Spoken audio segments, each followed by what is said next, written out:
music is a good way to weave out people you want to involve yourself with as well, especially, again, when you're younger, you can give them kind of a pass, but, at 20, I'm 21, so around 21, if I'm asking someone, oh, what kind of music are you into, and they go, like,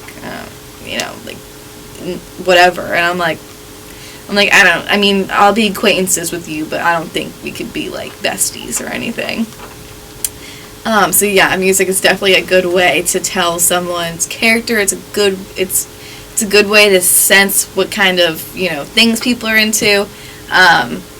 Definitely with social media being so prevalent in my generation, you can, just even hearing someone's favorite bands, you can kind of get a sense of, like, what type of person that is. They say Taylor Swift, Selena Gomez, they're going to be more of a poppy person. And, if they say Lana Del Rey and, Unknown Mortal Orchestra, they're going to be more of a angsty teenager. So, from my point of view as a younger person, I think that you could definitely tell a person's character, even fashion style, overall attitude just from music. It doesn't apply to everyone, but you can get a general sense. So, welcome to WVOF 88.5. You are sitting in the FM studio. So, WVOF 88.5 is here on Fairfield University's campus. I am going to be a senior here at Fairfield University, and I have been involved with the radio since I was a freshman. Like, the first week I signed up, I got heavily involved with the radio. I'm now the program director, and joining radio has been a great experience for me. I have my own show. I've had a bunch of shows. My show now is called Juju on the Beat. It's a good play on words because there's this song called Juju on the Beat, and my nickname is Juju, so it just works perfectly. So on my show, I, curate a playlist. I talk about the artist, a little bit about their background, why I picked it, if it's worth seeing them live, because at 21 years old, I have a pretty extensive list of seeing artists live. And yeah, so I started just doing music team here as a freshman, getting my bearings here, and then I was hired as the assistant music director, worked my way up to music director, and now I'm the program director here at Fairfield. So I have two jobs. I have my show. I do music team where we invite students to come into the show. Because students get really scared when they talk on air, so they want to come in. I show them it's actually not that scary. I show them how to work the soundboard, and then my program directing job I just got. I'm in charge of scheduling shows, reaching out to members in the community, because we have people, non-Fairfield students, come in and do their shows. WVOF 88.5, it's a really fun place. We've built like a little family here. Everyone who works on the central staff is really, really fun and nice, and it's pretty cool. We just hit the 50th anniversary here. We're one of the oldest clubs here in Fairfield University, and honestly, I love working here. It's super cool telling people I work at the radio, because they're always like, "Whoa, like that's so cool," or like, it's cool having my friends guest star in my show. And I've recorded myself. I've recorded my show a couple of times, to hear what I sound like, because when I'm just talking on air, I can't hear myself. And when I first started my show, my show is called the Now and Then Show, and I did it with a bunch of old friends.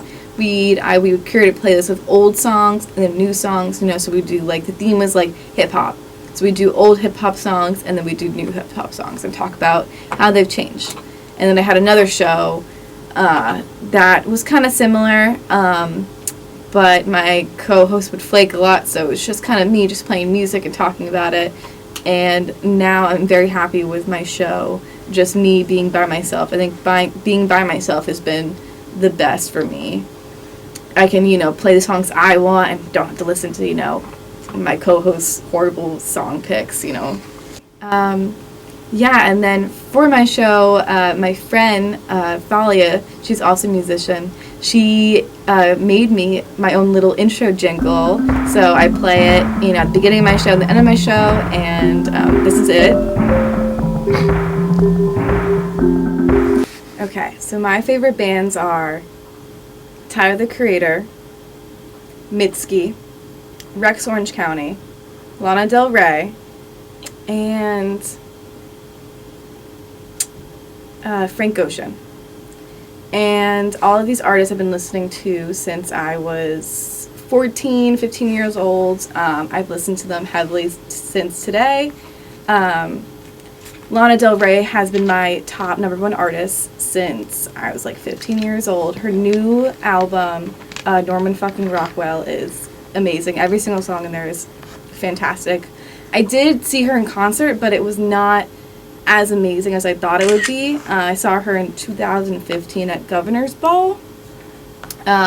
So she's definitely an artist I probably would not see in person again.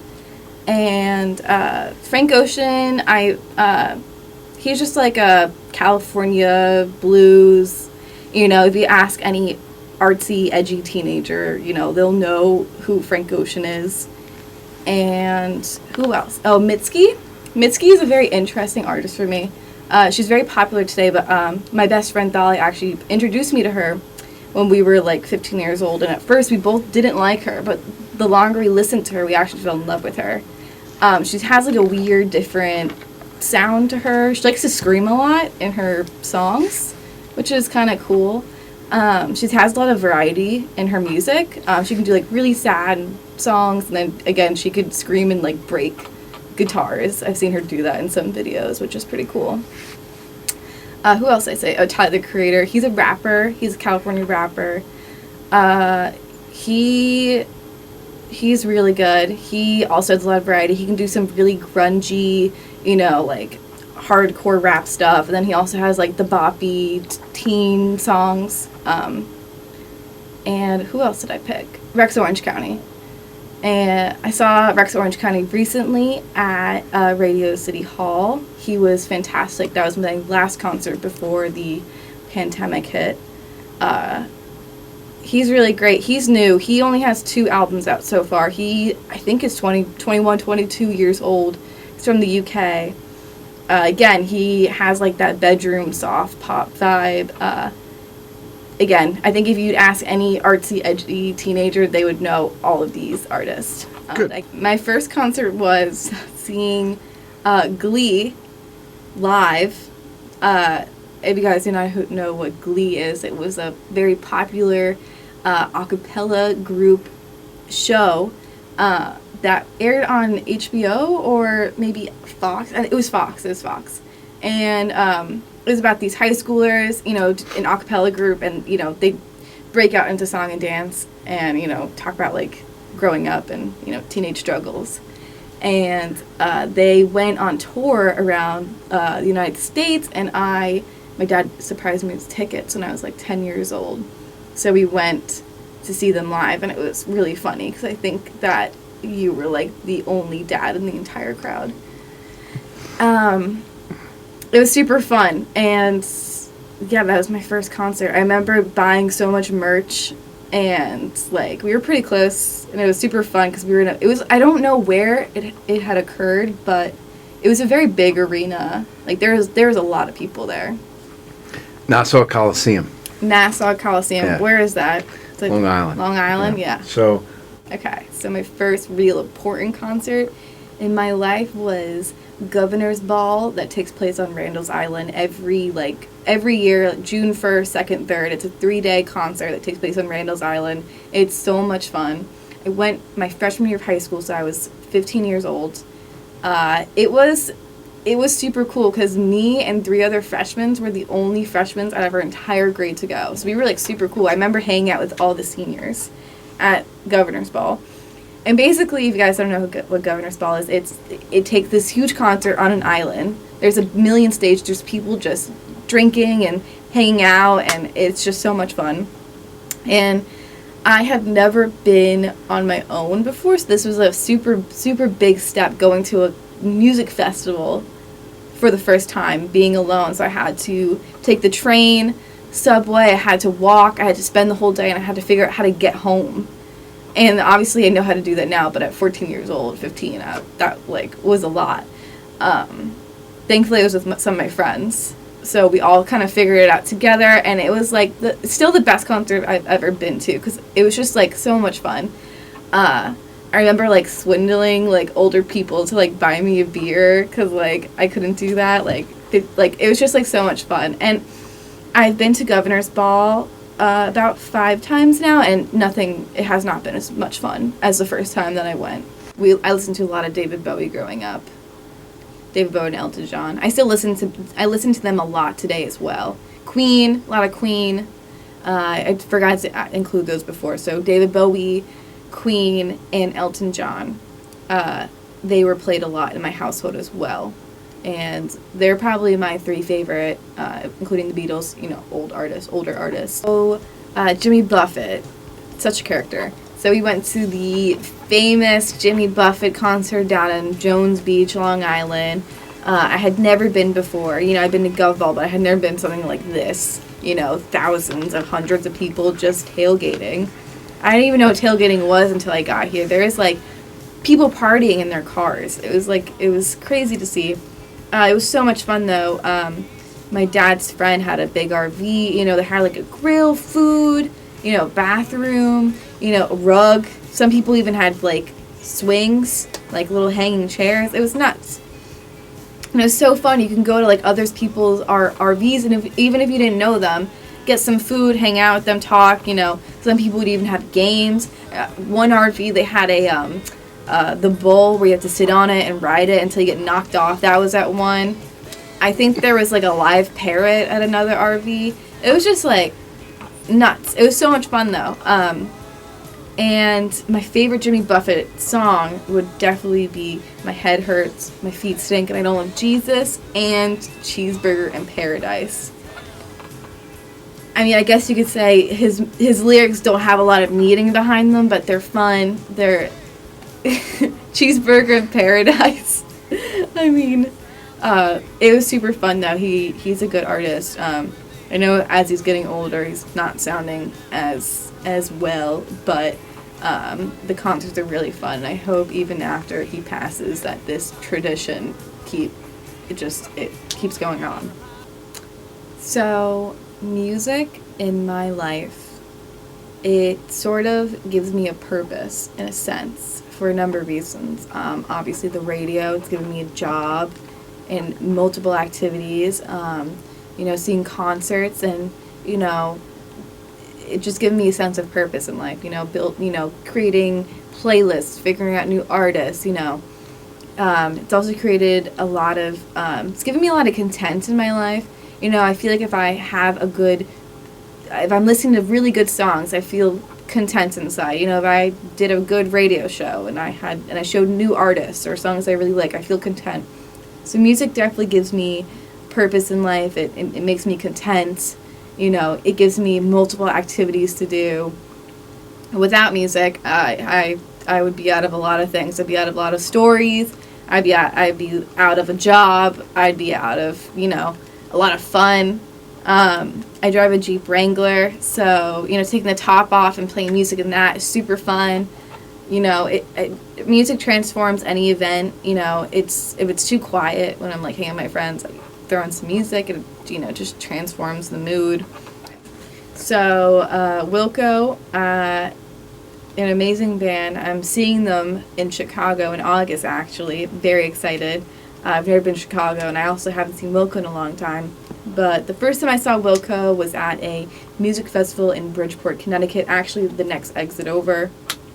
It was such a fun festival. I was with my aunt and uncle and my father, and I remember we were going to see Wilco. They were the big headliner, and as we, you move your way up to the front, you get to the front rail, and I was like, this is my first festival before, and my dad was like, oh, you can like shimmy your way up to the front rail, like get a spot, and I'm like, I don't know, there's this lady here.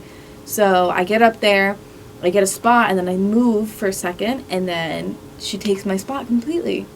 So my dad was like, I told you to stay there, Julia, like, why didn't you believe me? I just had too much faith in people back then at concerts, I think. And not even at concerts, at festivals. So since then, 2 years later, I went to Gov Ball. I was prepared. I would, move people. I'd do, oh, my friend's up there. Can I just get up there? At a Chance the Rapper concert in New York City, I saw once. It was general admission, and I had this very big lady trying to take my spot. So I told my friends who were sitting next to me to lean on me so she wouldn't push me out of the way. So so this Wilco concert where I lost my amazing spot, I made sure that it never happened again. So I actually have two people that have influenced my music taste the most, that being my father, you, and my best friend, Thalia. So, growing up, I'd listen to, country music, folk, rock and roll stuff, Beatles, I had a good base of, what I would call old music, maybe. So I got that from my father, just from him constantly playing in the car, in the house, on the boat. So I had a good base in old music. And then my friend Thalia introduced me to a lot of good new artists, because I would just listen to anything that was on the radio. I didn't have favorite artists when I was 13 years old. So I remember I became friends with this girl named Thalia, and she was like, oh, who do you listen to? I'm like, oh, whatever, like Katy Perry. And she was like, mm-mm. And then so she slowly showed me all these artists like Mitski and, Unknown Mortar Orchestra and Dayglow and even rappers like Drake and, Kanye West. She slowly introduced me to all these new artists, and from there I found my own taste in music. So I'd say that she definitely had a big influence on my music taste, because she showed me that listening to whatever's on the radio was not okay. Yeah. Okay. So my whole entire high school career I played on the women's varsity tennis team, and every time I would have practice every day, matches 3-4 times a week. And every time my dad would drive me, or when he'd come in the matches, he would pull up and blast the Eye of the Tiger song. And it honestly pumped me up. And even before school, if he was driving me to school, because, I start school at 7 a.m., which is very early. So he'd play that in the car to get me pumped for school. And even when I was on the court playing my match, I would look up and he'd go, Eye of the Tiger. And yeah, so that song definitely will have a place in my heart for forever. Every time I hear it come on, I'm like, it makes me think of that. And I think my little sisters now are playing tennis as well, so I think that tradition is being passed on to them. Okay. Tell me, Beatles or Stones? Definitely Beatles. For a number of reasons. Number one, I'm actually named after a Beatles song, the song Julia. It's a very sweet song. And, growing up, Beatles would be playing all the time in the house. In high school, I started listening to the Beatles a lot on my own. Sgt. Pepper's Lonely Hearts Club was the album played a lot in my house. I would say that's probably my favorite album by them. My favorite songs by the Beatles would definitely be, I have two, Across the Universe and Strawberry Fields Forever. And actually in the city, I think you and me, we were walking through Central Park and we actually came across Strawberry Fields, where they have that really nice memorial for John Lennon. And that was super cool to see. I would love to go back and see that again.